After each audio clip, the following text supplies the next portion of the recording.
Good morning, Manchester. This is Quays AM with Gemma O'Reilly.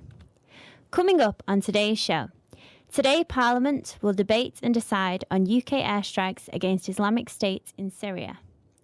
A recent discovery reveals that damages are now being awarded to victims of sexting abuse. With compensation with victims, obviously it could lead into some kind of slippery slope. It's where's the line between sexting and flirting?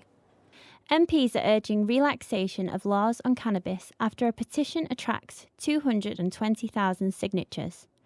After last month's Paris attacks, security measures continue to tighten in Manchester leading up to Christmas.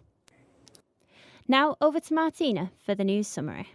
After Jeremy Corbyn after a free vote to Labour MPs, the government will gather today to decide on Britain's military position in the Syrian conflict. David Cameron, supported by Liberal Democrats and the Democratic Unionist Party, is pushing towards supporting Russia, France and the US in the bombing of IS targets.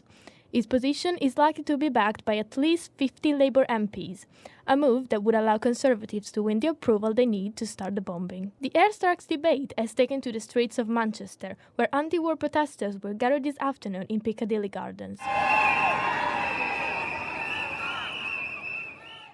Thank you for that, Martina.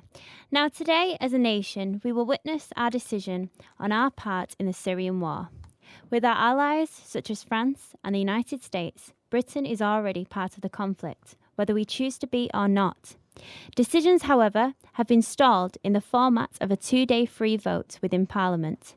This debate sparked as Labour leader Jeremy Corbyn criticised David Cameron's determination to strike Syria.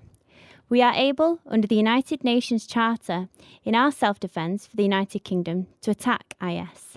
Our Prime Minister has been adamant on his decision so far, but only the 10-hour debates today in the House of Commons will decide the final outcome. That we hold a debate and a vote in the House of Commons to extend the airstrikes that we've carried out against ISIL in Iraq, that we extend that to Syria, that we answer the call from our allies, that we work with them because ISIL is a threat to our country, and this is the right thing to do. Negotiators of 195 countries gathered in Paris on Monday to discuss and tackle the issue of climate change. Over to you, Anthony. The 2-week conference aims to find a way on reducing global carbon emissions and limiting global warming to 2 degrees. Leaders from 147 nations have been addressing the meeting, known as COP21. With weather patterns changing drastically over the last decade, many people are worried about what the results of climate change will mean for future generations. But US President Barack Obama has said the UN Climate Change Conference could be a turning point in efforts to limit future temperature rises. That's all from us today on Quays AM. You can tune in tomorrow morning at the same time for more current news and updates. In the meantime, be sure to follow us on Twitter for the latest breaking news at Quays AM. Thank you and goodbye.